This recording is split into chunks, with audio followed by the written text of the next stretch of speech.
ಎಲ್ಲ ಆಕಾಂಕ್ಷಿಗಳಿಗೆ ನಮಸ್ಕಾರ. Classic YouTube ಚಾನೆಲ್ಗೆ ಸ್ವಾಗತ ಸುಸ್ವಾಗತ. ಆತ್ಮೀಯರೇ, ಕಮ್ಯುನಿಕೇಶನ್ ಪೇಪರ್ ದಲ್ಲಿ ಬರುವ ಇಂಗ್ಲಿಷ್ ಸಂಬಂಧಿತವಾದ ಕೆಲವೊಂದು ಮಹತ್ವದ ಮೂಲ ಬೇಸಿಕ್ಸ್, ವ್ಯಾಕರಣ ಮತ್ತು ಪದ ಸಂಪತ್ತು, ಗ್ರಾಮರ್ ಅಂಡ್ ವೊಕ್ಯಾಬ್ಯುಲರಿನ ಇವತ್ತಿಂದ ಕಲಿಯೋಣ.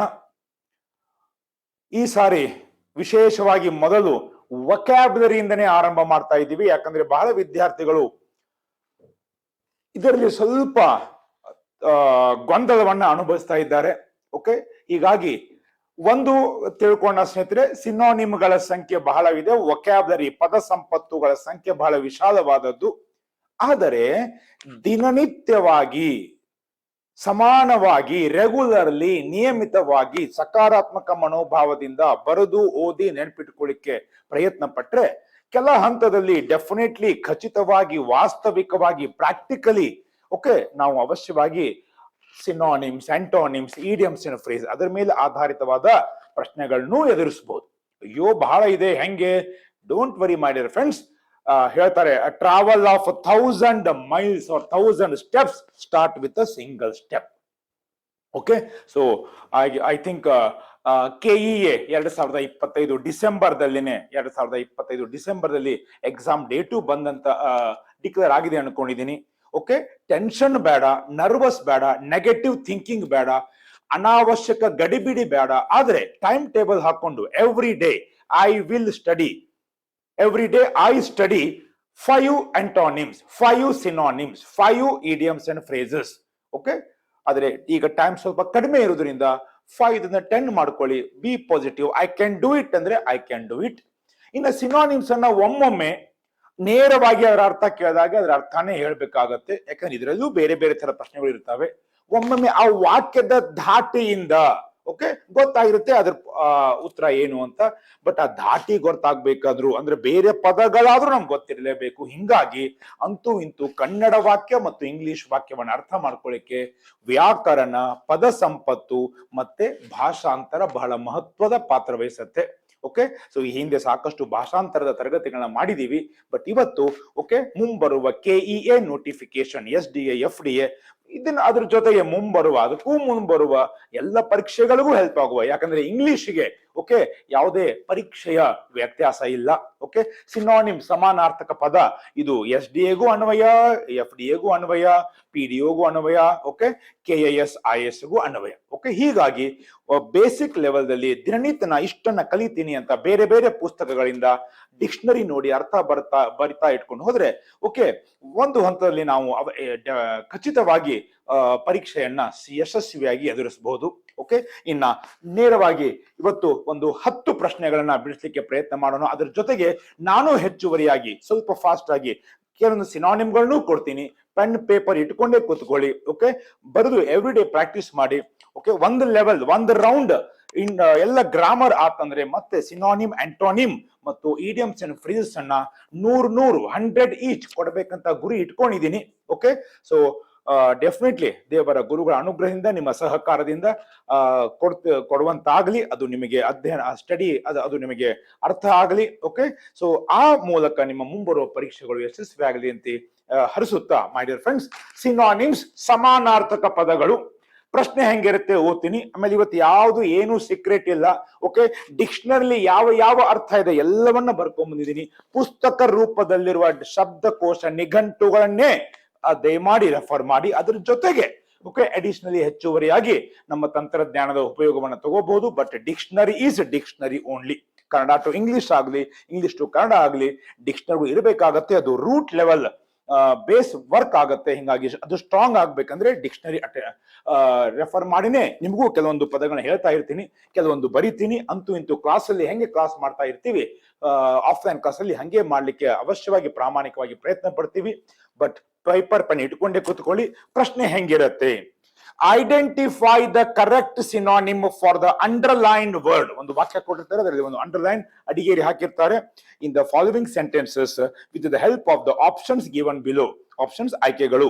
It and shade or darken the appropriate circle in the your answer sheet. Okay, ಇದರ ಕನ್ನಡ ಅರ್ಥ ಕೆಳಗೆ ಕೊಟ್ಟಿರುವ ಆಯ್ಕೆಗಳ ಸಹಾಯದಿಂದ ಕೆಳಗಿನ ವಾಕ್ಯಗಳಲ್ಲಿ ಅಡಿಗೇರಿ ಹಾಕಿರುವ ಅಂಡರ್ಲೈನ್ ಹಾಕಿರುವ ಪದದ ಸರಿಯಾದ ಸಮಾನಾರ್ಥಕ ಪದವನ್ನು ಗುರುತಿಸಿ ಮತ್ತು ಅದರ ನಿಮ್ಮ ಉತ್ತರ ಪತ್ರಿಕೆಯಲ್ಲಿ ಅದರ ಸೂಕ್ತವಾದ ವರ್ತುಲವನ್ನು ಡಾರ್ಕ್ ಅಥವಾ ಮಸಕಾಗಿ ಮಾಡುವಂತಾಗಿದೆ. ಓಕೆ, ಸೊ ಇದು ನಿಮಗೆ ಗೊತ್ತಿರುವುದು, ಆದರೂ ಪ್ರಶ್ನೆಯನ್ನ ನಿಧಾನವಾಗಿ ಓದ್ಕೊಳ್ಳಿ. How is it? Okay, so ಈ ರೀತಿ ಪ್ರಶ್ನೆ ಇರುತ್ತೆ.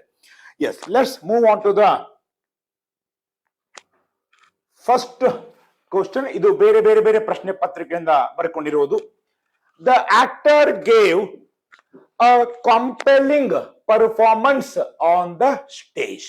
ಓಕೆ, ಸೊ ಗೇವ್ ಇರುವುದರಿಂದ ನೋಡಿ, ಇದು ಇಂತ ಮಿನಿಮಮ್ ವಾಕ್ಯ ಅದು ನಮಗೆ ಗೊತ್ತಿರಲೇಬೇಕು. ಗಿವ್ ಇದರ V2, ಗೇವ್ ಸಿಂಪಲ್ ಪಾಸ್ಟ್ ಅಲ್ಲಿ ಕೊಟ್ಟಿದ್ದಾರೆ.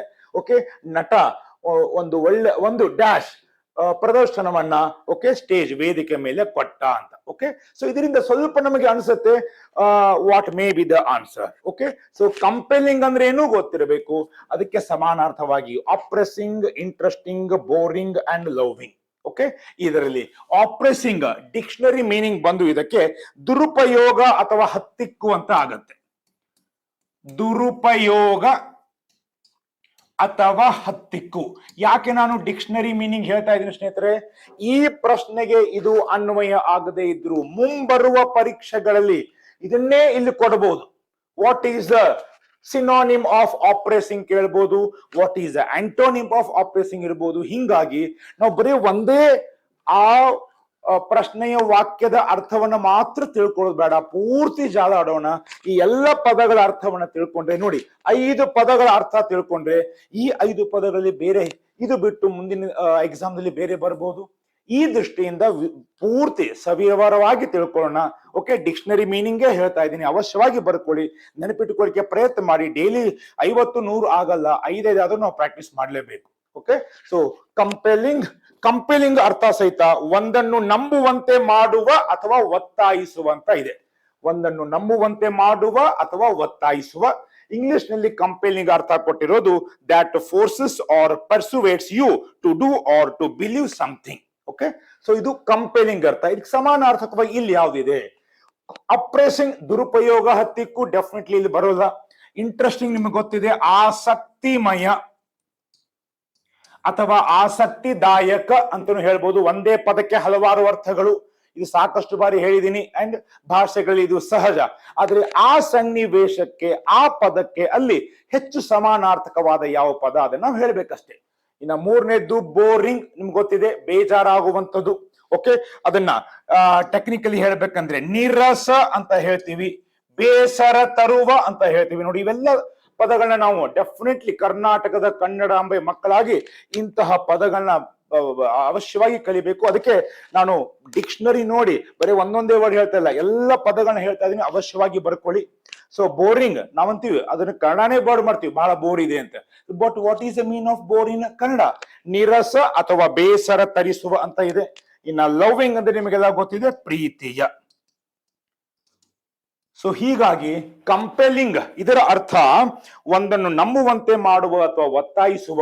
ಇದಕ್ಕೆ ಸಮಾನಾರ್ಥಕ ಪದ ದುರುಪಯೋಗ ಅಂತರೂ ಆಗಲ್ಲ, ಬೋರಿಂಗು ಆಗಲ್ಲ, ಲವಿಂಗ್ ಮತ್ತು ಇಂಟ್ರೆಸ್ಟಿಂಗ್ ದಲ್ಲಿ ಹೆಚ್ಚು ಇದಕ್ಕೆ ಸಮಾನಾರ್ಥಕವಾದದ್ದು ಯಾವ್ದಾಗುತ್ತೆ ಸ್ನೇಹಿತರೆ? ಇಂಟ್ರೆಸ್ಟಿಂಗ್.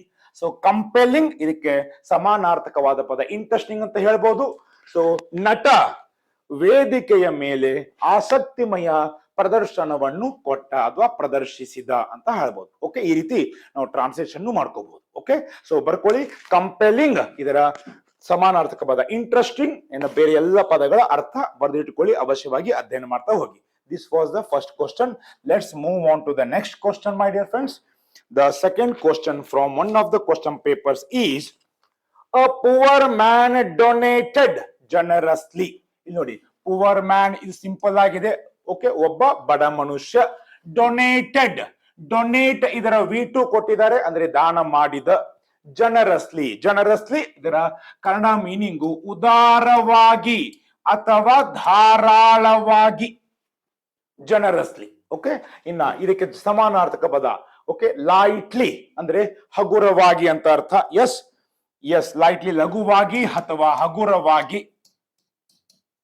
ಒಂದೊಂದು ಬರೀತೀನಿ ಅಥವಾ 2-3 ಮೌಖಿಕವಾಗಿ ಹೇಳಿರ್ತೀನಿ, ಅವಶ್ಯವಾಗಿ ಬರ್ಕೊಳ್ಳಿ. ಲಘುವಾಗಿ ಅಥವಾ ಹಗುರವಾಗಿ. ಲಿಬರಲಿ ಅಂದ್ರೆ ಅರ್ಥ ಸೇಮ್ ಆಗುತ್ತೆ. ಉದಾರವಾಗಿ ಮತ್ತು ಧಾರಾವಾಳವಾಗಿ ಕೆಲವೊಂದು ಪದಗಳು ಸಮಾನಾರ್ಥಕ ಪದ ನಿಮಗೆ ಗೊತ್ತೇ ಇರುತ್ತೆ. ಓಕೆ, ಸೊ ಕೆಲವೊಂದು ಆ ರೀತಿನೂ ಬರಬಹುದು, ಕೆಲವೊಮ್ಮೆ ಸ್ವಲ್ಪ ವಿಚಾರ ಮಾಡ್ಬೇಕಾಗತ್ತೆ. ಇನ್ನ ಸೆಲ್ಫಿಶ್ಲಿ ಅಂತಂದ್ರೆ ಸ್ವಾರ್ಥದಿಂದ, ಗ್ರೀಡಿಲಿ ಆಸೆ ಬುರುಕತನದಿಂದ. ಓಕೆ,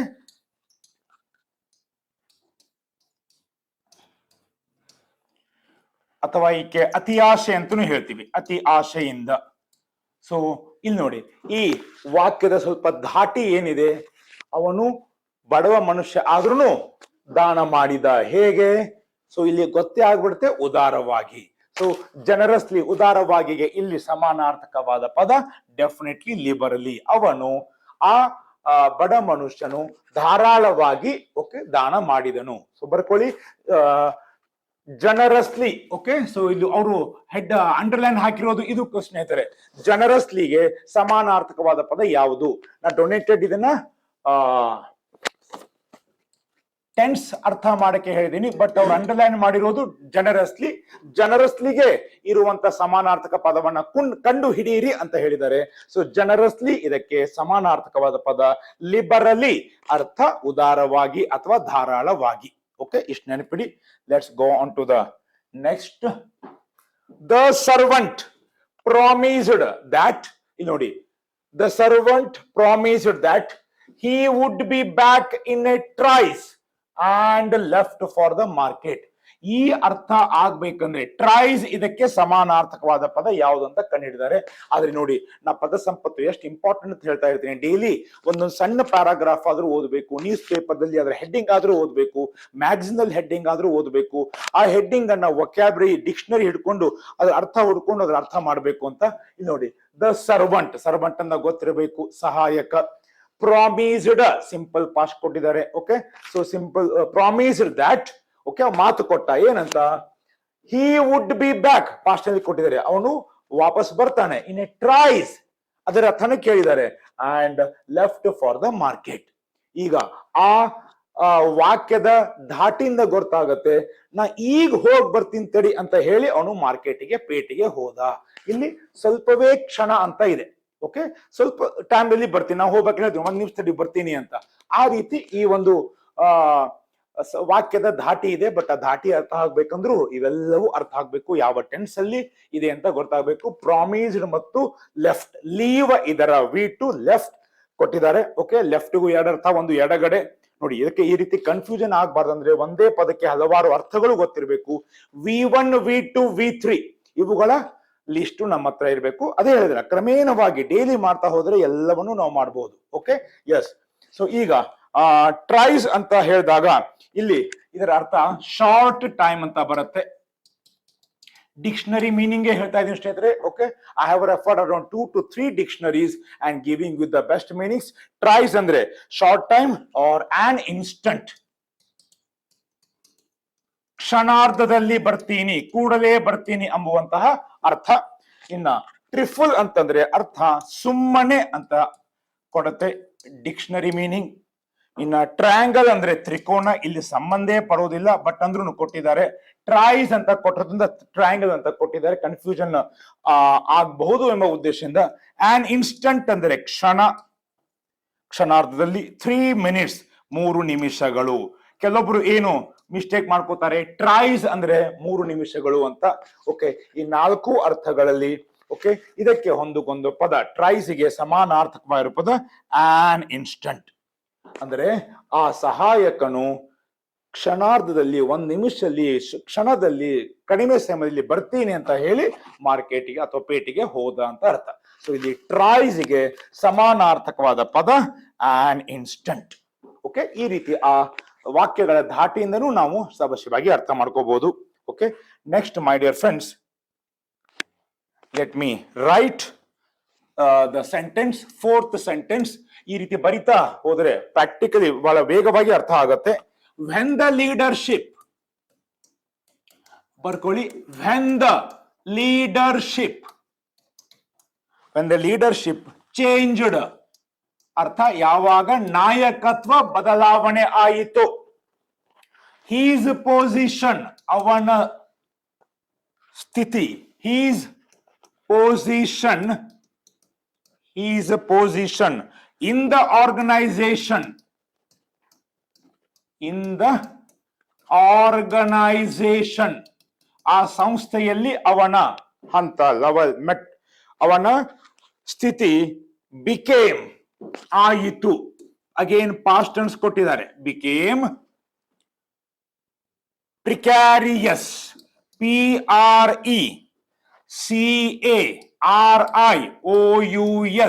ಪ್ರಿಕ್ಯಾರಿಯಸ್. ಪ್ರಿಕ್ಯಾರಿಯಸ್ ಎರಡು ಮೂರು ಸಲ ಬರುತ್ತೆ ತೆಗಿರಿ. ಪ್ರಿಕ್ಯಾರಿಯಸ್. Okay, precarious. ಇದಕ್ಕೆ 4 ಆಪ್ಷನ್ ಕೊಟ್ಟಿದ್ದಾರೆ. ಒಂದನೇದ್ದು ಸೆಕ್ಯೂರ್, ಎರಡನೇದು ಎಕ್ಸಾಲ್ಟೆಡ್, ಮೂರನೆಯ ಆಯ್ಕೆ ಅವರು ಕೊಟ್ಟಿರೋದು ಅನ್ಸರ್ಟನ್, ನಾಲ್ಕನೇ ಆಯ್ಕೆ ಕೊಟ್ಟಿರೋದು important. Yes my dear friends. Okay, precarious ಅಂದ್ರೆ ಇಂಗ್ಲಿಷ್ ಅಲ್ಲಿ ನೀವು ಡಿಕ್ಷನರಿ ನೋಡಿದಾಗೆ ಗೊತ್ತಾಗ್ಬಿಡುತ್ತೆ. ಇಲ್ಲೇ ಅನ್ಸರ್ಟನ್ ಅಂತ ಇಂಗ್ಲಿಷ್ ನಲ್ಲಿ, ಅಥವಾ ರಿಸ್ಕಿ ಅಂತಾನೂ ಅರ್ಥ ಆಗತ್ತೆ. ಓಕೆ, ನಿಮ್ಮ ಅನುಕೂಲತೆಗೆ ನಾನು ಬರೀ ಉತ್ತರ ಹೇಳ್ತಾ ಇಲ್ಲ, ಇವುಗಳ ಎಲ್ಲ ಅರ್ಥವನ್ನ ಬರೀತಾ ಇದ್ದೀನಿ. ಅವಶ್ಯವಾಗಿ ಬರ್ಕೊಳ್ಳಿ. ಓಕೆ, ಅಂದ್ರೆ ನಾವು ಬೇರೂರಿನ ಮಟ್ಟದಲ್ಲಿ, ಓಕೆ, ಬೇಸ್ ಆಗಿನೇ ಸ್ಟ್ರಾಂಗ್ ಆಗಿ ಬೆಳಿಬಹುದು. ಇನ್ನ ಕನ್ನಡದಲ್ಲಿ ಅಸ್ಥಿರ ಅಂತಾನು ಹೇಳ್ತೀವಿ, ಅನಿಶ್ಚಿತ ಅಂತಾನು ಹೇಳ್ತೀವಿ. ಇಷ್ಟು ಸಾಕು ಅನ್ಕೊಂಡಿದ್ದೀನಿ. ಅದಕ್ಕೆ ಪ್ರಿಕ್ಯಾರಿಯಸ್. ಇನ್ನು ಇದಕ್ಕೆ ಸಮಾನಾರ್ಥಕವಾದದ್ದು ಸೆಕ್ಯೂರ್ ಅಂದ್ರೆ ಸುರಕ್ಷಾ ಅಥವಾ ಭದ್ರತೆ ಅಂತಾನು ಹೇಳ್ತೀವಿ. ನೋಡಿ, ಒಂದೇ ಪದಕ್ಕೆ ಹಲವಾರು ಅರ್ಥಗಳು. ಇನ್ನ ಎಕ್ಸಾಲ್ಟೆಡ್ ಅಂದ್ರೆ ಉದಾತ್ತ, ಏರಿಸು, ಅಂತಸ್ತು ಅಂತ ಆಗತ್ತೆ. ಇಲ್ಲಿ ಅಷ್ಟು ಹೊಂದೋದಿಲ್ಲ. ಅನ್ಸರ್ಟನ್ ಅಂದ್ರೆ ಅನಿಶ್ಚಿತ ಅಂತ ಆಗತ್ತೆ. ಇನ್ನ ಇಂಪಾರ್ಟೆಂಟ್ ಅಂದ್ರೆ ಮುಖ್ಯ ಆಗತ್ತೆ. ಈಗ ತಾವೇ ಗಮನಿಸಿ, ನಾ ಹೇಳುವ ಅಗತ್ಯವಿಲ್ಲ. ಓಕೆ, ಪ್ರಿಕ್ಯಾರಿಯಸ್ಗೆ ಸಮಾನಾರ್ಥಕ ಪದ ಅನ್ಸರ್ಟನ್, ಅರ್ಥ ಅಸ್ಥಿರ ಅಥವಾ ಅನಿಶ್ಚಿತ. ಬಾಕಿಗಳ ಅರ್ಥ ಇಲ್ಲಿದೆ. Okay, so you can note it down. Okay, so ಯಾವಾಗ ಅವನ ನಾಯಕತ್ವ ಬದಲಾವಣೆ ಆಯಿತು ಅವನ ಸಂಸ್ಥೆಯಲ್ಲಿ, ಅವನ ಸ್ಥಿತಿಯು ಏನಾಯ್ತು, ಅನಿಶ್ಚಿತವಾಯಿತು. ಇದು ಆ ವಾಕ್ಯದ ಧಾಟಿಯಿಂದನೂ ಗೊತ್ತಾಗತ್ತೆ. ಓಕೆ, ಅವನ ನಾಯಕತ್ವ ಇದ್ದ, ಅವನ ಚೇಂಜ್ ಮಾಡಿದ್ರು, ಹಿಂಗಾಗಿ ಅವನ ಫ್ಯೂಚರ್ ಭದ್ರತೆ ಏನಾಯ್ತು, ಅನಿಶ್ಚಿತ, ಮುಂದೆ ಇರಬಹುದು, ತೆಗಿಬಹುದು, ಎಟ್ಸೆಟ್ರಾ. ಸೊ ಈಗ ಮಾತಿನ ಧಾಟಿಯಿಂದನೂ ನಾವು ತಿಳ್ಕೋಬಹುದು. ಬಟ್ ಆ ಮಾತಿನ ಧಾಟಿ ಬೇರೆ ಪದಗಳು ಅರ್ಥ ಆಗ್ಬೇಕಂದ್ರೆ ಅಲ್ಲಿಯೂ ಸಹಿತ ವೊಕ್ಯಾಬ್ಯುಲರಿ ಮತ್ತು ಟೆನ್ಸ್ಗಳು ಮುಖ್ಯವಾದ ಪಾತ್ರವನ್ನ ವಹಿಸ್ತವೆ. Okay, yes, let's move on to the next question my dear friends. 5ನೆಯ ಸೆಂಟೆನ್ಸ್ ಕೇಳಿದ್ದಾರೆ. The waves of the sea, the waves of the sea are eternal. Underline eternal. ಅದಕ್ಕೆ 4 ಆಯ್ಕೆ ಕೊಟ್ಟಿದ್ದಾರೆ. Number 1 temporary, number 2 momentary,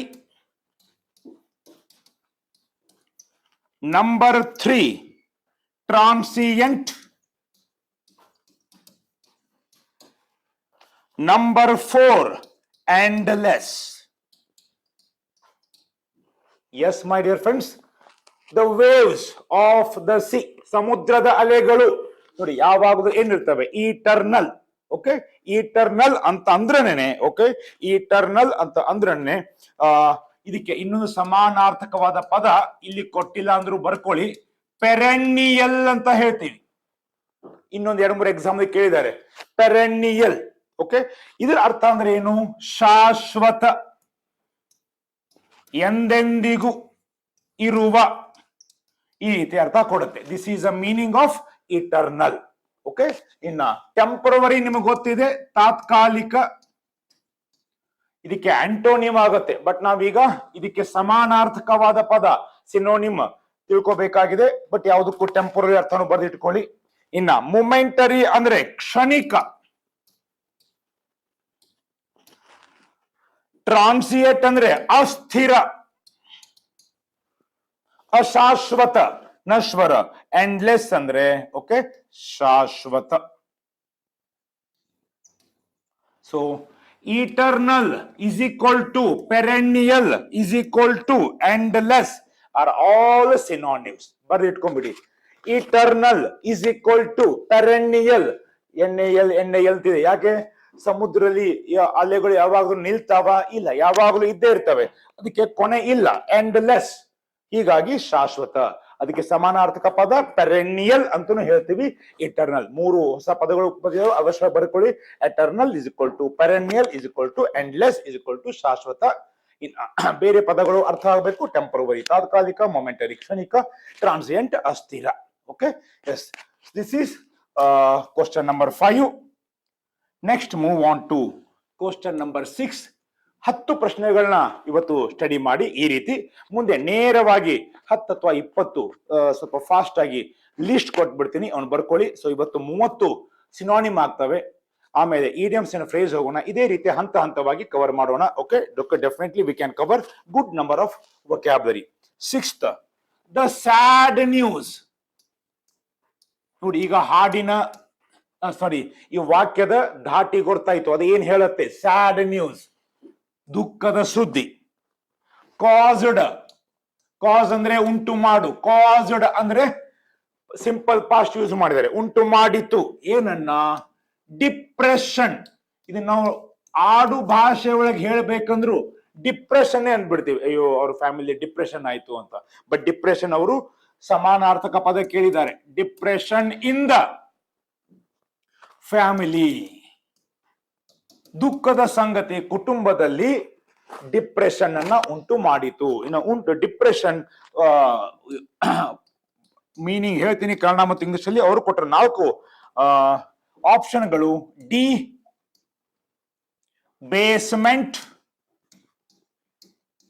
basement, ಹಾಲೋನೆಸ್,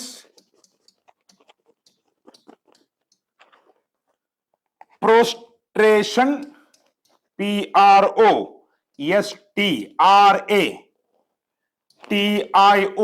ತಿಳಿದುಕೊಳ್ಳಬೇಕಾದ ಪದ ಸಂಪತ್ತು ಒಳ್ಳೆ ಇದೆ ಸ್ನೇಹಿತರೆ. 4th one is dejection. ದುಃಖದ ಸಂಗತಿ ಕುಟುಂಬದಲ್ಲಿ ಇದನ್ನ ಉಂಟು ಮಾಡಿತು. ಓಕೆ, ಇನ್ನ ಡಿ ಬೇಸ್ಮೆಂಟ್ ಅಂದ್ರೆ ಕೆಡಿಸುವಿಕೆ. ಅದಾದ್ಮೇಲೆ ಹಾಲೋನೆಸ್ ಅಂದ್ರೆ ಮೋಸ.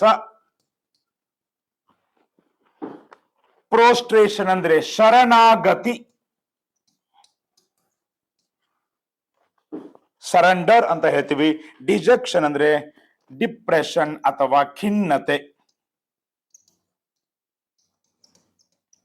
ಸೊ ಡಿಪ್ರೆಷನ್ ಅಂತ ನೋಡಿದಾಗ, so this is a synonym of dejection. Depression is equal to dejection is equal to ಖಿನ್ನತೆ. ಖಿನ್ನತೆ, ವ್ಯಸನ, ವಿಷಾದ, ಉದಾಸೀನತೆ, ಇವೆಲ್ಲ ಅರ್ಥ ಬರುತ್ತೆ. ಬರ್ಕೊಂಬಿಡಿ. Depression is equal to dejection is equal to ಖಿನ್ನತೆ, ವ್ಯಸನ, ವಿಷಾದ, ಉದಾಸೀನತೆ. ಇಂಗ್ಲಿಷ್ ನಲ್ಲಿ mental condition, hopelessness and inadequacy, ಕುಗ್ಗಿಸು, ಅವನತಿ. ನೋಡಿ, ಇವೆಲ್ಲ ಡಿಕ್ಷನರಿಯಲ್ಲಿ ಕೊಟ್ಟಿರೋ ಮೀನಿಂಗು ಹೇಳಿದ್ನಲ್ಲ. 5, 10 ಟಾರ್ಗೆಟ್ ಇಟ್ಕೊಂಡು ಡೈಲಿ ಈ ರೀತಿ ಬರಿತಾ ಹೋದ್ರೆ ಡೆಫಿನೆಟ್ಲಿ ಇದೆಲ್ಲ ಹೇಳಿದ್ನಲ್ಲ, ಇದು ಯಾವ ತರ ವಾಕ್ಯ ಇದೆ, ಅದರ ಧಾಟಿ ಏನು, ಅದರ ಯಾವ ಕಡೆ ಹೋಗ್ತಾ ಇದೆ ಗೊತ್ತಾಗ್ಬಿಡುತ್ತೆ. ಹೀಗಾಗಿ ಸ್ವಲ್ಪವಾದರೂ ನಾವು ಸ್ಟಡಿ ಮಾಡಿದ್ರೆ ನೆನಪ ಆಗೇ ಆಗತ್ತೆ ಮೈ ಡಿಯರ್ ಫ್ರೆಂಡ್ಸ್. ಹಿಂಗಾಗಿ ಬೇರೆ ಬೇರೆ ಹೆಚ್ಚು ಹೆಚ್ಚು ಕ್ವಶನ್ ಪೇಪರ್ಗಳಿಂದ, ಬುಕ್ಸ್ ಗಳಿಂದ ಓಕೆ ಡೆಫಿನೆಟ್ಲಿ ಸಿನಾನಿಮ್ ಮತ್ತು ಆಂಟೋನಿಮ್ ಅನ್ನ ಲಿಸ್ಟ್ ಮಾಡ್ತಾ ಹೋಗೋಣ. Right, take next one, that is a 7th sentence. John is arrested. ಅವನನ್ನ ಬಂಧಿಸಲಾಗಿದೆ. ಫಾರ್, ಬಂಧಿಸು ಅಂದ್ರೆ ಏನು, ಕೆಟ್ಟ ಕೆಲಸ ಮಾಡಿದ್ದೇನೆ ಅಂತ ಅರ್ಥ. ಹೌದಾ? ಫಾರ್ ಏನಕ್ಕೆ? Inciting, for inciting people. ಜನರನ್ನ ಅವನು ಏನೋ ಮಾಡಿದ್ದಾನೆ, ಆ ರೀತಿ ಮಾಡಿದ್ದಕ್ಕೆ ಅದು ಕೆಟ್ಟ ಕೆಲಸ ಆಗಿದೆ. ಹಿಂಗಾಗಿ ಅವನನ್ನ ಏನ್ ಮಾಡಿದ್ದಾರೆ? ಅರೆಸ್ಟೆಡ್, ಬಂಧನ ಮಾಡಿದ್ದಾರೆ. ಹಿಂಗಾಗಿ ಯಾವ್ದ್ಯಾವ್ದು ಇರಬಹುದು? ನಂಬರ್ 1 ಆಪ್ಷನ್ ಅವರು ಕೊಟ್ಟಿದ್ದಾರೆ, ಡಿಟರಿಂಗ್.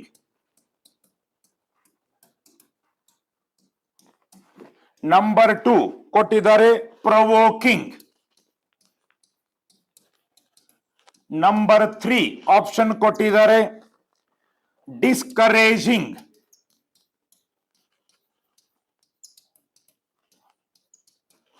ನಂಬರ್ 4 ಕೊಟ್ಟಿದ್ದಾರೆ ರೀಸ್ಟ್ರೇನಿಂಗ್.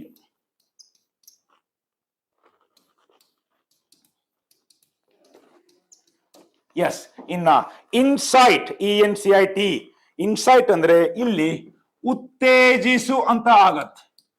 ಕನ್ನಡ ಮೀನಿಂಗ್ ಬರ್ಕೊಂಬಿಡಿ, ಇನ್ಸೈಟ್ INCITE ಆಗತ್ತೆ ಇನ್ಸೈಟ್. ಇನ್ಸೈಟಿಂಗ್ ಬರಿಬೇಕಾದ್ರೆ ಹೋಗುತ್ತೆ, V4 ಬರಿಬೇಕಾದ್ರೆ ಉತ್ತೇಜಿಸು ಅಥವಾ ಪ್ರಚೋದಿಸು ಅಂತಾನೂ ಆಗುತ್ತೆ.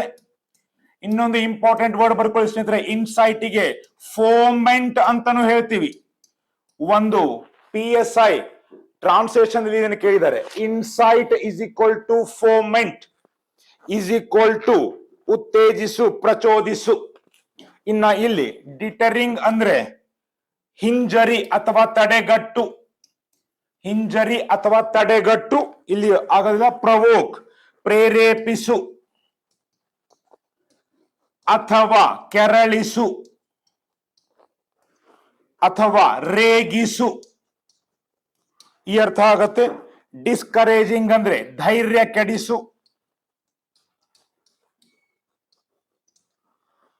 ಅಥವಾ ವಿರೋಧಿಸು. ಇನ್ನು ರೀಸ್ಟ್ರೇನಿಂಗ್ ಅಂದ್ರೆ ನಿಯಂತ್ರಣ ಅಥವಾ ಅಡ್ಡಿ ಮಾಡು. ಎಸ್, ಅವನನ್ನ ಯಾಕೆ ಬಂಧಿಸಲಾಗಿದೆ? ಯಾಕೆಂದ್ರೆ ಜನರನ್ನ ಅವನು ಪ್ರಚೋದಿಸಿ ಏನೋ ಒಂದು ಕೆಟ್ಟ ಕೆಲಸ ಮಾಡಿದ್ದಾನೆ. ಹಿಂಗಾಗಿ ಇಲ್ಲಿ ಯಾವುದು ಸಮಾನಾರ್ಥಕ ಪದ? ಸಿನಾನಿಮ್ ಬರ್ಕೊಳ್ಳಿ. Incite is equal to foment is equal to provoke is equal to ಉತ್ತೇಜಿಸು, ಪ್ರಚೋದಿಸು, ಪ್ರೇರೇಪಿಸು, ಕೆರಳಿಸು, ರೇಗಿಸು.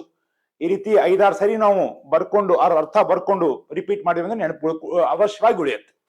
So this is about this. ಇನ್ನು ಬಾಕಿಯವು ಡಿಟರಿಂಗ್ ಅಂದ್ರೆ ಹಿಂಜರಿಸುವುದು, ಡಿಸ್ಕರೇಜ್ ಅಂದ್ರೆ ಧೈರ್ಯಗೆಡಿಸುವುದು, ರಿಸ್ಟ್ರೇನಿಂಗ್ ಅಂದ್ರೆ ಅಡ್ಡಿ ಮಾಡುವುದು. ಓಕೆ, ಇವನ್ನ ಅರ್ಥ ಮಾಡಿಕೊಳ್ಳ. ಮುಂದಿನ ಪೇಪರ್ ಅಲ್ಲಿ ಅವು ಬಂದ್ರೆ ನಾವು ಅವನು ಸಹಿತ ಬರೀಬಹುದು. ಇನ್ನ 8th example, the boy is punished. The boy is punished for his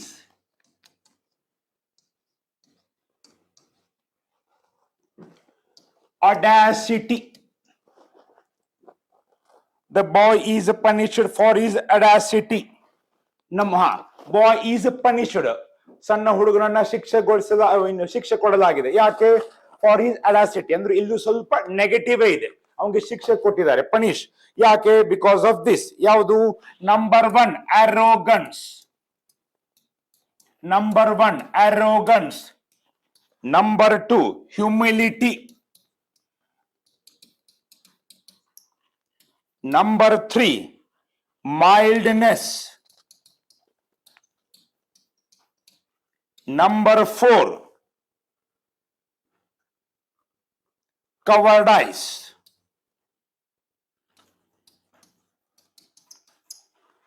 S, audacity ಅಂದ್ರೆ ರೈಟ್, ಒಂದು ಅರ್ಥದಲ್ಲಿ ಸೊಕ್ಕು ಅಂತ ಆಗತ್ತೆ.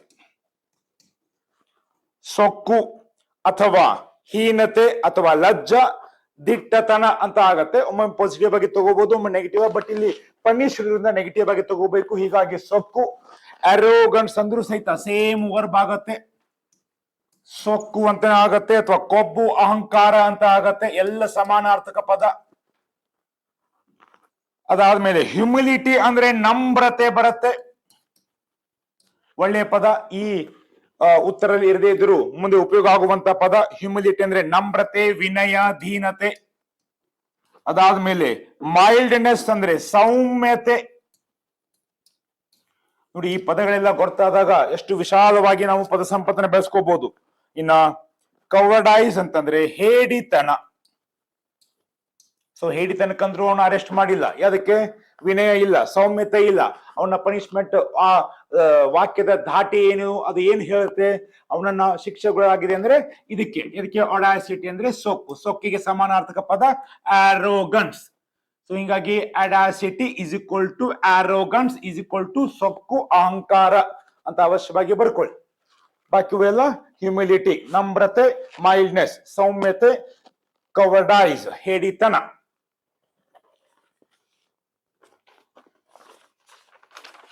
ಎಸ್,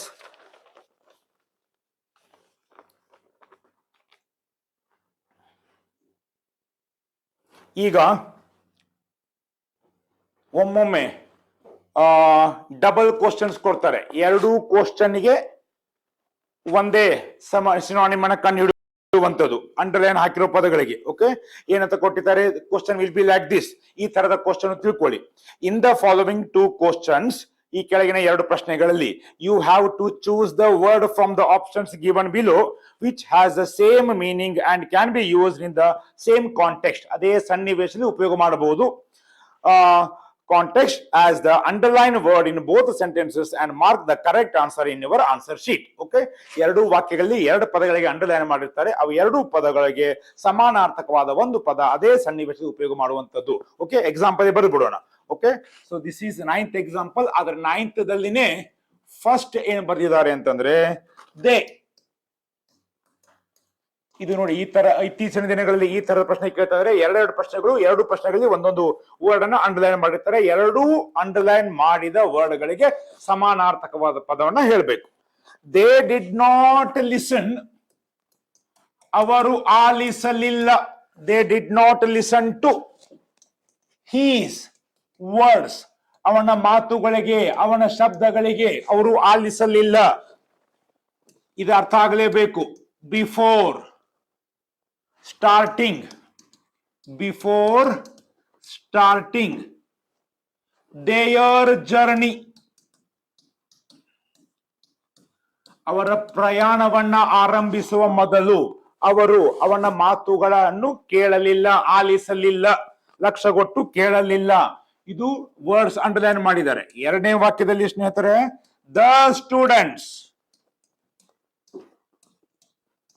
ದ ಸ್ಟೂಡೆಂಟ್ಸ್ ವರ್, ವಿದ್ಯಾರ್ಥಿಗಳು, ವೇರ್ ಗಿವನ್, ಕೊಡಲಾಗಿದ್ದರು, ಪಾಸ್ಟ್ ಟೆನ್ಸ್ ಅಲ್ಲಿ ಇದೆ, ಬಿ ಪ್ಲಸ್ ಡೂ ರೂಪ. Were given hints,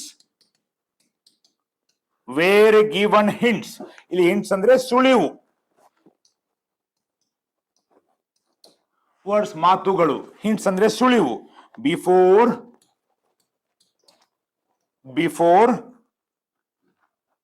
trekking, TREKKING, trekking ಅಂದ್ರೆ ಲಾಂಗ್ ಡಿಫಿಕಲ್ಟ್ ಜರ್ನಿ, ಪ್ರಯಾಸದ ನಡಿಗೆ, ಪ್ರಯಾಸದ ನಡಿಗೆ.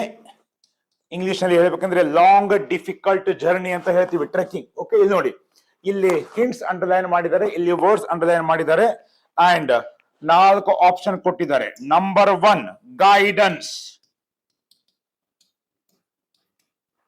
ಮಾರ್ಗದರ್ಶನ.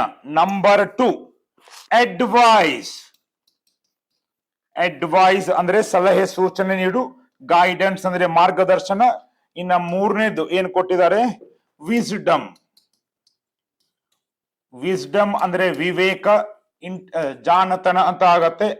ಇನ್ನ 4ನೇದು ಕೌನ್ಸೆಲಿಂಗ್, ಸಮಾಲೋಚನೆ. ಇಲ್ಲಿ ಈ ಸನ್ನಿವೇಶದಲ್ಲಿ, ಕಾಂಟೆಕ್ಸ್ಟ್ ಅಂದ್ರೆ ಸಂದರ್ಭಿಕವಾಗಿ, ಸನ್ನಿವೇಶದ ಅನುಗುಣವಾಗಿ, ಕೌನ್ಸಿಲಿಂಗ್ ಅಂದ್ರೆ ಸಮಾಲೋಚನೆ. ಎಸ್, ಈಗ ವರ್ಡ್ಸ್ ಮತ್ತು ಹಿಂಟ್ಸ್ ಸಮಾನಾರ್ಥಕವಾಗಿ ಈ 4 ಆಪ್ಷನ್ ಆಯ್ಕೆಗಳಲ್ಲಿ ಯಾವ ಪದ ಹೊಂದತ್ತೆ? ಅವರು ತಮ್ಮ ಪ್ರಯಾಣವನ್ನ ಆರಂಭ ಮಾಡೋಕ್ಕಿಂತ ಮುಂಚೆ ಅವನ ಮಾತನ್ನು ಕೇಳಲಿಲ್ಲ. ಇನ್ನ the students were given hints, ಆ ಒಂದು ಪ್ರಯಾಸ ನಡಿಗೆ ಆರಂಭಕ್ಕಿಂತ ಮುಂಚೆ ಅವರಿಗೆ ಕೆಲವೊಂದು ಸುಳಿವುಗಳನ್ನು ನೀಡಲಾಯಿತು. ಇಲ್ಲಿ ಗೈಡೆನ್ಸ್ ಅಂದ್ರೆ ಮಾರ್ಗದರ್ಶನ, ಅಡ್ವೈಸ್ ಅಂದ್ರೆ ಸಲಹೆ ಸೂಚನೆ. ಸಿ ಬರೆದ್ರೆ ನೌನ್, ಎಸ್ ಬರೆದ್ರೆ ಓಕೆ ವರ್ಬ್ ಆಗತ್ತೆ, ಸಲಹೆ ಸೂಚನೆ. ವಿಸ್ಡಮ್ ಅಂದ್ರೆ ವಿವೇಕ, ಸಮಾಲೋಚನೆ.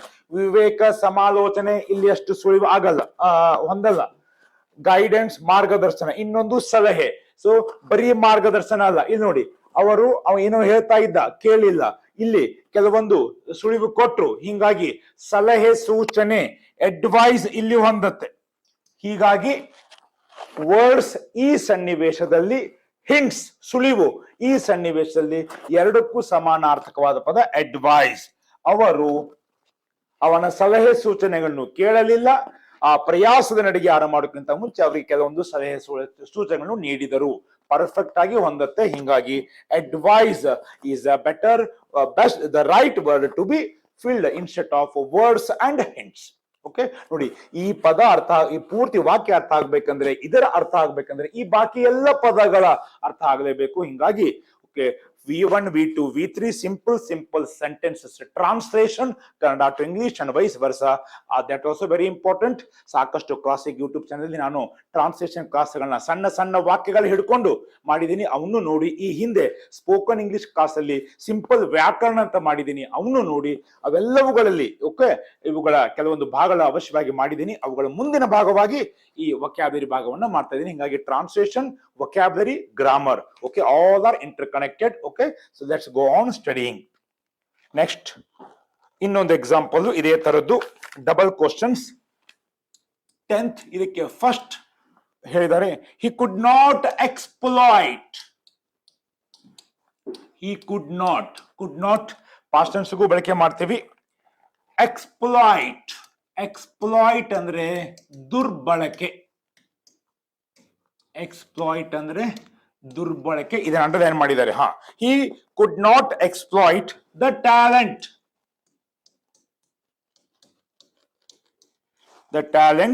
of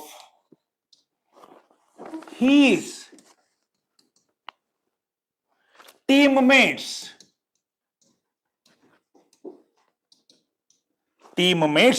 ತಂಡದ ಸಹೋದ್ಯೋಗಿಗಳು while playing ಆಟ ಆಡುವಾಗ, while playing with his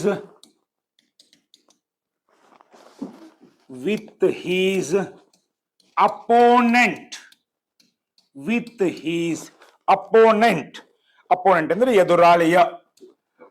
opponent ಅಂದ್ರೆ ಎದುರಾಳಿಯ. Opponent teams. ಫಸ್ಟ್ ಸೆಂಟೆನ್ಸ್ ನೋಡಿ ಸ್ನೇಹಿತರೆ, he could not exploit the talent ಅಂದ್ರೆ ಓಕೆ ಕೌಶಲ್ಯ, ಅವರಲ್ಲಿರುವ ಪ್ರತಿಭೆ, ಕೌಶಲ್ಯ ಅಂತ ಅರ್ಥ. ಅವರಲ್ಲಿ ಪ್ರತಿಭೆಯನ್ನ ದುರ್ಬಳಕೆ ಮಾಡಿಕೊಳ್ಳಲಿಲ್ಲ his teammates while playing with the opponent teams. ಇನ್ನ ಸೆಕೆಂಡ್ ಸೆಂಟೆನ್ಸ್ ಕೊಟ್ಟಿದ್ದಾರೆ, we should employ.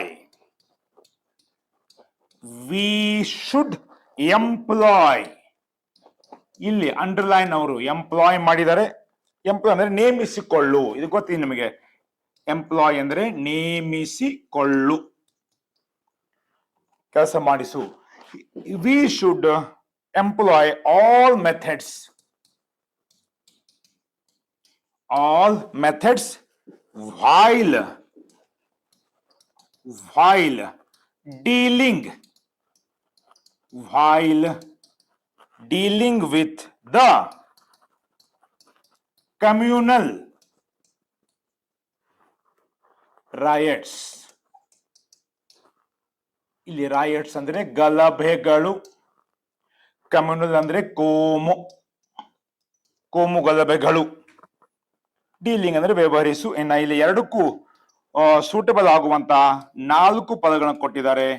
Number 1 bring ಅಂದ್ರೆ ತರು, ನಂಬರ್ 2 ಕಂಟ್ರೋಲ್ ಅಂದ್ರೆ ನಿಯಂತ್ರಿಸು, ನಂಬರ್ 3 ಯುಟಿಲೈಸ್ ಜಡ್ಡು ಬರಿಬಹುದು, ಬಳಸಿಕೊಳ್ಳು, 4ನೇದ್ದು ಸಸ್ಟೈನ್ ಉಳಿಸಿಕೊಳ್ಳು. ಸೊ ಬಳಸಿಕೊಳ್ಳು, ಇದು ಉಳಿಸಿಕೊಳ್ಳು, ಬ್ರಿಂಗ್ ತರು, ನಿಯಂತ್ರಿಸು. ಇವೆಲ್ಲ ಅರ್ಥ ಆದಾಗ ಅದು ಅರ್ಥ ಆಗೇ ಆಗತ್ತೆ. Yes, he could not exploit the talent of his teammates while playing with his opponent teams.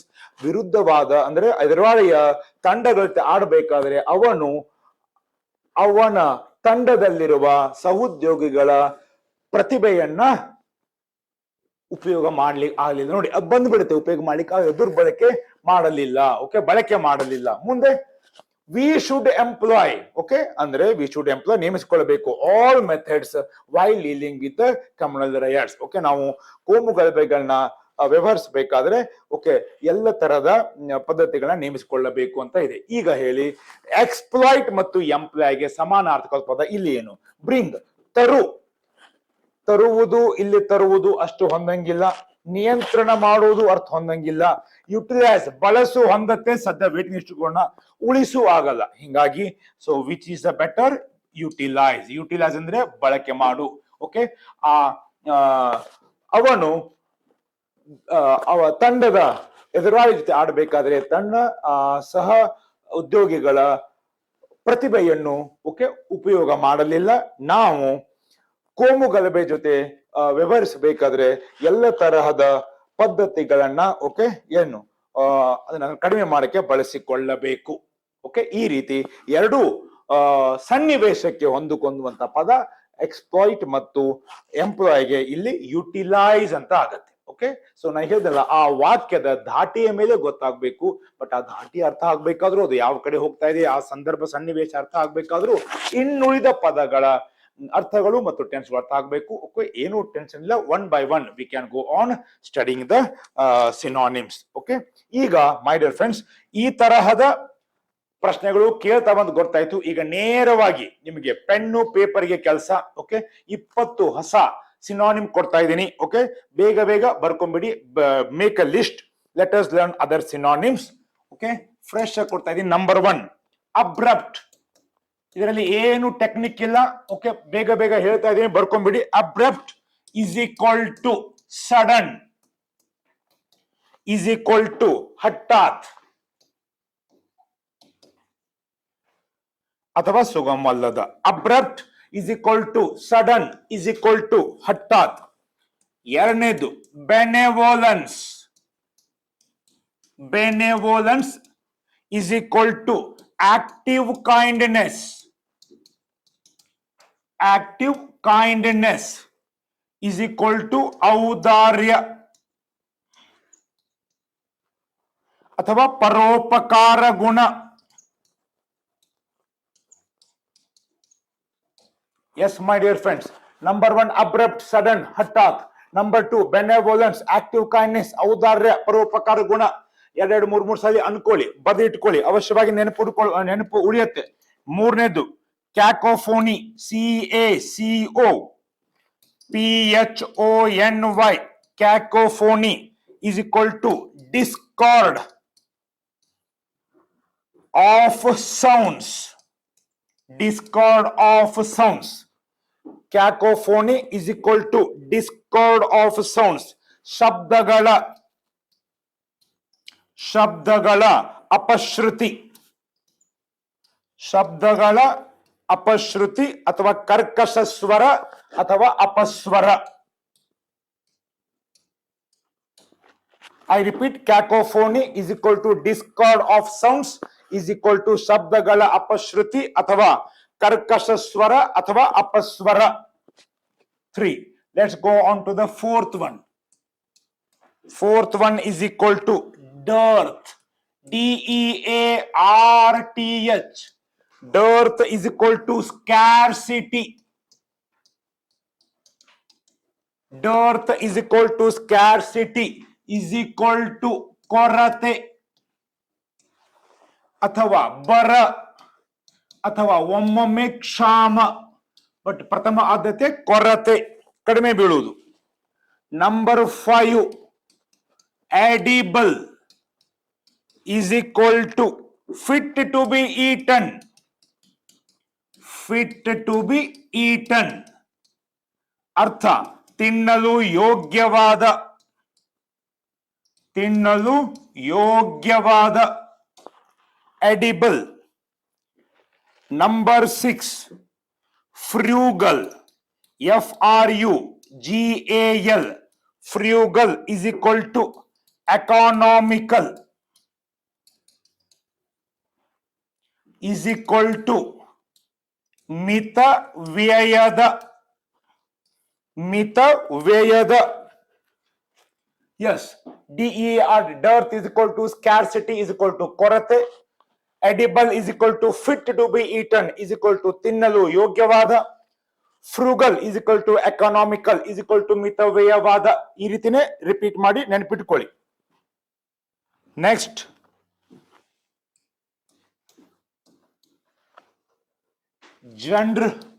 genre is equal to style is equal to ಶೈಲಿ ಅಥವಾ ಪ್ರಕಾರ. 8th one ಹಾವೆಲ್, ಸ್ವಲ್ಪ ವಿಶೇಷವಾಗಿದೆ ನೋಡಿ. HOVEL ಹಾವೆಲ್ is equal to out house is equal to ಕಿರುಮನೆ.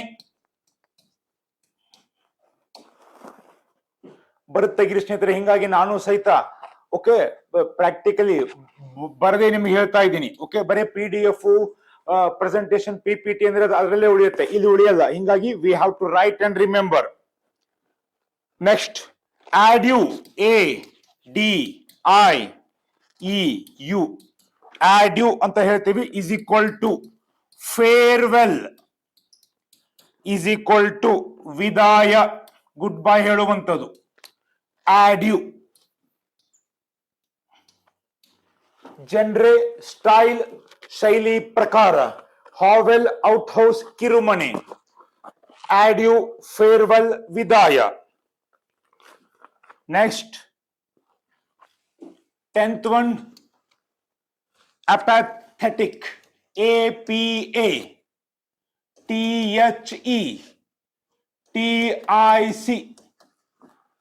apathetic is equal to unenthusiastic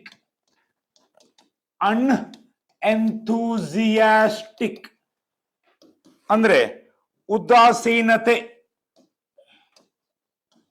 ಉತ್ಸಾಹ ಇಲ್ಲದ, ಭಾವಶೂನ್ಯ. ನೋಡಿ ಎಂತೆಂತ ಬ್ಯೂಟಿಫುಲ್ ಕನ್ನಡ ಪದಗಳು ನಮ್ಮ ಕಸ್ತೂರಿ ಕನ್ನಡದಲ್ಲಿದ್ದಾವೆ. ಭಾವಶೂನ್ಯ, ಅಪ್ಯಾಥೆಟಿಕ್, ಅನ್ಎಂಥೂಸಿಯಾಸ್ಟಿಕ್, ಉತ್ಸಾಹ ಇಲ್ಲದ. ಇನ್ನ 11 ಡಿಗ್ರೆಸ್ is equal to deviate is equal to ವಿಪಥಗೊಳ್ಳು.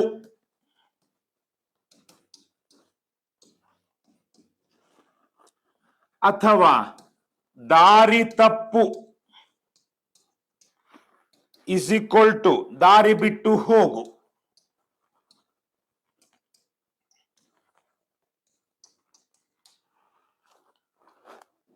ಇನ್ನ 12 ಗ್ಲೀ GLEE ಗ್ಲೀ is equal to delight.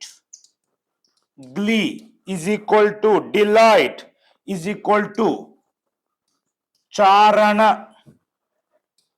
ಗೆಲುವು,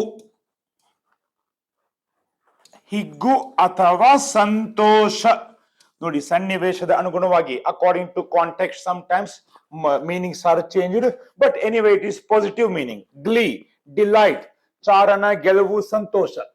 apathetic, unenthusiastic, ಉದಾಸೀನತೆ, ಭಾವಶೂನ್ಯ. ಇನ್ನ ಈ ಅಪ್ಯಾಥೆಟಿಕ್ ಗೆ ಇನ್ನು 2-3 ಈ ವರ್ಡ್ ಇದಾವೆ. ಮೌಖಿಕವಾಗಿ ಹೇಳ್ತೀನಿ ಕೇಳಿಸ್ಕೊಳ್ಳಿ. ಅನ್ಎಂಥೂಸಿಯಾಸ್ಟಿಕ್ ಆದ್ಮೇಲೆ ಅನ್ಸ್ಟಿರ್ಡ್ ಅಂತೂ ಇದೆ, UNSTIRRED. ನೆಕ್ಸ್ಟ್ ಅನ್ಅಂಬಿಷಿಯಸ್ ಅಂತೂ ಇದೆ, ಅನ್ಅಂಬಿಷಿಯಸ್, ಅನ್ಎಂಥೂಸಿಯಾಸ್ಟಿಕ್, ಅನ್ಸ್ಟಿರ್ಡ್ ಅಂಡ್ ಅನ್ಇಂಪ್ಯಾಷನ್ಡ್. ಓಕೆ, ಇವೆಲ್ಲವೂ ಡಿಕ್ಷನರಿ ಮೀನಿಂಗ್. ಮೌಖಿಕವಾಗಿ ಹೇಳಿದೀನಿ, ಅವನ್ನು ಬರ್ಕೊಳ್ಳಿ. ಅದರ್ಥ ಉದಾಸೀನತೆ, ಉತ್ಸಾಹ ಇರದೇ ಇರುವುದು. ದೆನ್ ಗ್ಲೀ ಆಗಿದೆ. Next we shall go for another 7.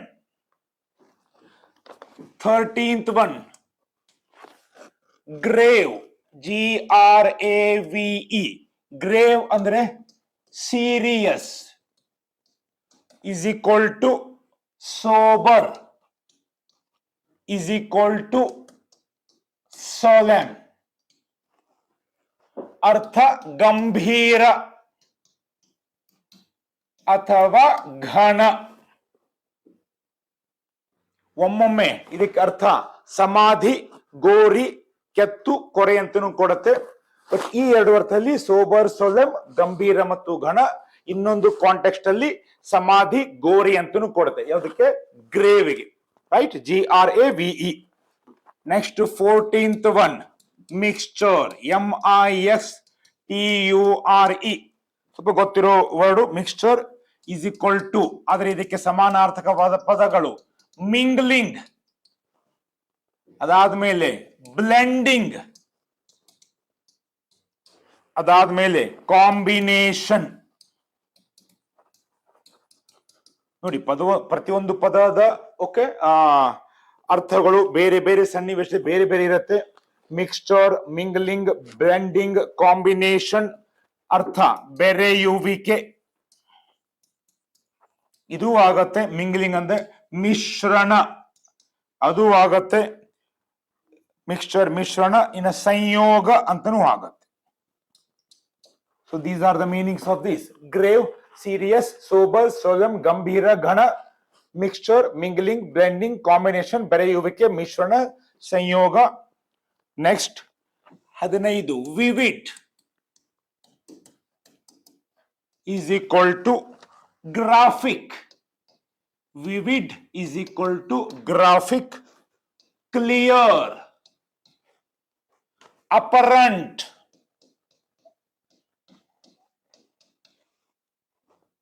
Bright.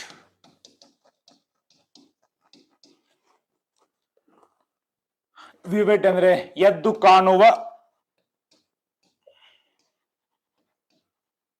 ಇದಕ್ಕೆ ಸಮಾನಾರ್ಥಕ ಪದ ರೇಖಣದ. ನೆಕ್ಸ್ಟ್ ಸ್ಪಷ್ಟ,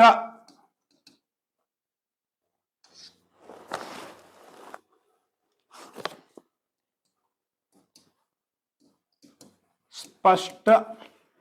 ನೆಕ್ಸ್ಟ್ ಪ್ರಕಾಶಮಾನವಾದ. ನೋಡಿ, ಸಾಂದರ್ಭಿಕವಾಗಿ ಮೂರು ಅರ್ಥ ಮಾಡಬಹುದು. ರೇಖಣದ ಅಥವಾ ವರ್ಣಚಿತ್ರಣದಂತೂ ಆಗಿ ಗ್ರಾಫಿಕ್ ವರ್ಣಚಿತ್ರನೂ ಆಗತ್ತೆ, ಸಾಂದರ್ಭಿಕವಾಗಿ ಬಳಕೆ ಮಾಡುದು. ಇನ್ನೊಂದು ಸ್ಪಷ್ಟ, ಕ್ಲಿಯರ್ ಅಂತೂ ಆಗತ್ತೆ. ಇನ್ನೊಂದು ಪ್ರಕಾಶಮಾನ, ಇನ್ನು ವಿವಿಡ್ ಅಂದ್ರೆ ಎದ್ದು ಕಾಣು. ನೋಡಿ, ಇದು ಸ್ವಲ್ಪ ವಿಶೇಷವಾಗಿದೆ. ಸಾಂದರ್ಭಿಕವಾಗಿ ಯಾವ ತರದ ವರ್ಡ್ ಕೊಟ್ಟಿರ್ತಾರೆ ಆ ರೀತಿಯಾಗಿ ಅದಕ್ಕೆ ಸಮಾನಾರ್ಥವಾಗಿ ಆ ಪದಗಳನ್ನ ಬರೆಯುವಂಥದ್ದು. Next 16, ಸೆಜೇಸಿಯಸ್. SAGACIOUS. ಸೆಜೇಸಿಯಸ್ is equal to discerning. DISCERNING.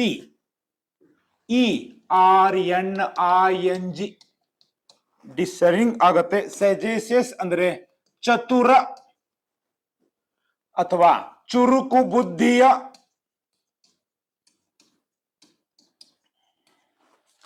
ಅಥವಾ ಸೂಕ್ಷ್ಮ ವಿವೇಚನೆಯ. ಇಲ್ಲಿ ಅದಕ್ಕೆ ಸಮಾನಾರ್ಥಕ ಪದ ಸೂಕ್ಷ್ಮ ದೃಷ್ಟಿಯುಳ್ಳ ಅಥವಾ ಉತ್ತಮ. ಸೂಕ್ಷ್ಮ, ಎಲ್ಲವೂ ಒಂದಕ್ಕೊಂದು ಸಮಾನಾರ್ಥಕ ಪದ. ಸೂಕ್ಷ್ಮ ದೃಷ್ಟಿಯುಳ್ಳ. ಪರೀಕ್ಷೆಯಲ್ಲಿ ಅದೇ ವಾಕ್ಯದ ಸನ್ನಿವೇಶದ ಅನುಗುಣವಾಗಿ ಬರೆಯುವಂಥದ್ದು. Okay, this is 16th one. 17th ಸಣ್ಣ ಪದ ZAP. ಝ್ಯಾಪ್ ಅಂದ್ರೆ ಡಿಸ್ಟ್ರಾಯ್. ಸ್ವಲ್ಪ ಈಸಿನೂ ಇದೆ, ಇಂಟ್ರೆಸ್ಟಿಂಗು ಇದೆ. ಝ್ಯಾಪ್ ಅಂದ್ರೆ ಡಿಸ್ಟ್ರಾಯ್, ಆಕ್ರಮಣ ನಡೆಸು ಅರ್ಥ. ಆಕ್ರಮಣ ನಡೆಸು ಅಥವಾ ಜೋರಾಗಿ ಹೊಡೆ ಅಥವಾ ನಾಶಗೊಳಿಸು ಅಂತನೂ ಆಗತ್ತೆ. Zap is equal to destroy. ಸಜೇಸಿಯಸ್ ಮೀನ್ಸ್ ಚತುರ, ಚುರುಕು ಬುದ್ಧಿಯ, ಉತ್ತಮ, ಸೂಕ್ಷ್ಮ ದೃಷ್ಟಿಯುಳ್ಳ.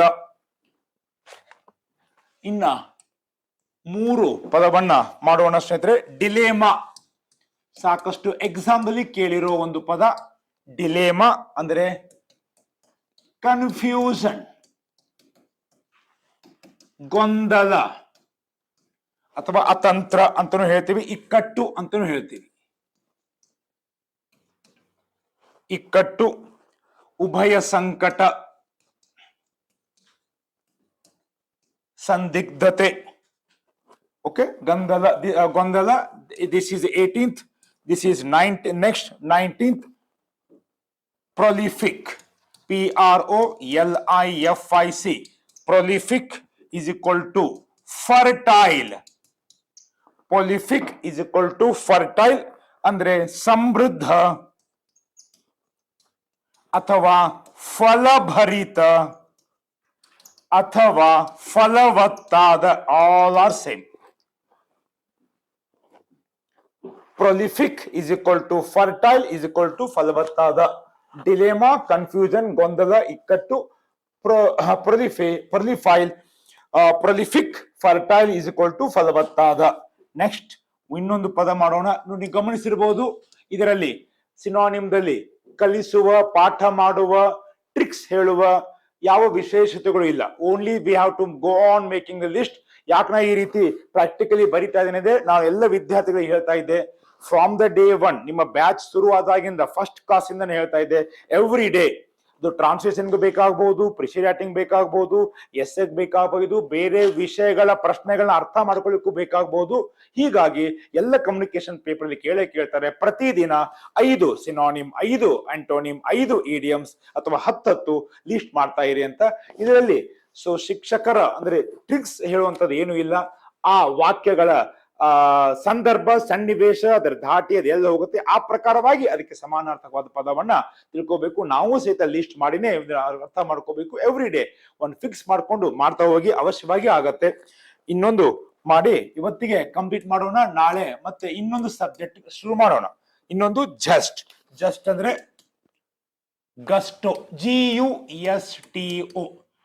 ಜಸ್ಟ್ ಅಂದ್ರೆ ಗಸ್ಟೋ, ಅರ್ಥ ರುಚಿ ಕಾರಕ, ರುಚಿಕಾರಕ ಅಥವಾ ಪೂರ್ಣ ಆಸ್ವಾದ, ಪೂರ್ಣ ಆಸ್ವಾದ. ಅದಕ್ಕೆ ಇನ್ನೊಂದು ಸಮಾನಾರ್ಥಕ ಪದಗಳು ರುಚಿ ಅಥವಾ ರಸ ಅಂತನೂ ಆಗುತ್ತೆ. ರುಚಿ ಅಥವಾ ರಸದಾಯಕ ಅಥವಾ ಅನ್ವಾದನೆ ಅಥವಾ ಹುಮ್ಮಸ್ಸು. ರೈಟ್.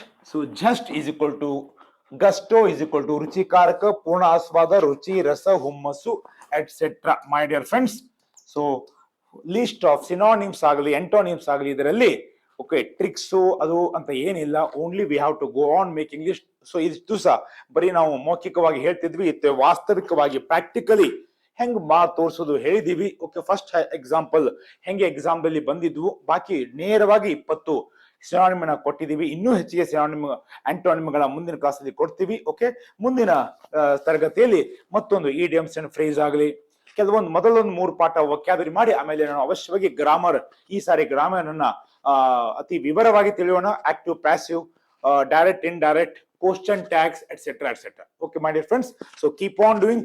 ಪದ ಸಂಪತ್ತನ್ನ ಬೆಳೆಸ್ಕೋತಾ ಇರಿ.